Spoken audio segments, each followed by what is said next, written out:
Board box insert tutorial using QAF calling card paper white glitter. Let's go to design space because I'll be using my Cricut machine in cutting this project. First, go to shapes and then mag-insert ng square. Yung size ng square will depend on kung anong size ng box na paglalagyan nyo. In my case, 2.25 inches yung size ng box ko. So yun din yung size ng square na nilagay ko dito. Then, i-copy-paste nyo yung square and adjust the height to 0.5. Para magkaroon ng ganitong rectangle and then copy-paste nyo lang to 4 times. And i-attach sa 4 sides ng square. Tapos i-rotate nyo lang yung shape para sa top and bottom. After nyan, select all lang and then click unite.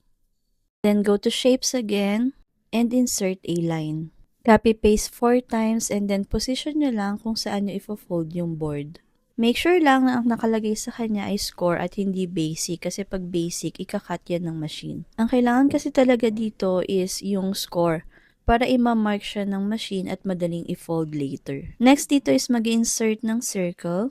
2 inches yung size ng circle na ginamit ko dito kasi yung candle jar na ilalagay ko is yan yung size niya. Double check the settings. Dapat yung circle, basic naman yung nakalagay para i-cut siya ng machine. Then, select all and click attach. Then, pwede ka na mag-proceed sa pag-cut.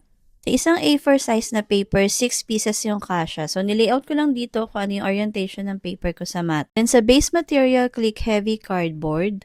And change ko lang din dito yung sa tools kasi scoring pen yung ginamit ko. Then si Cricut machine na yung bahalang mag-score at mag-cut niyan. Again, sa project na to, I use QAF calling card paper white glitter. 250 GSM na to and 50 pieces na siya per pack. Maganda din tong pang invitations and backing cards. Hindi din siya ganun kamahal kaya bagay na bagay sa mga DIY projects natin. And ito na yung finished product at dahil gumamit tayo ng score lines, madali nang i-fold yung mga sides. Ganito yung itsura niya pag nakalagay na sa box. So kung gusto nyo rin ng ganitong paper, lagay ko dito sa video yung link kung saan ko nabili itong QAF calling card paper white glitter. Just click the yellow basket.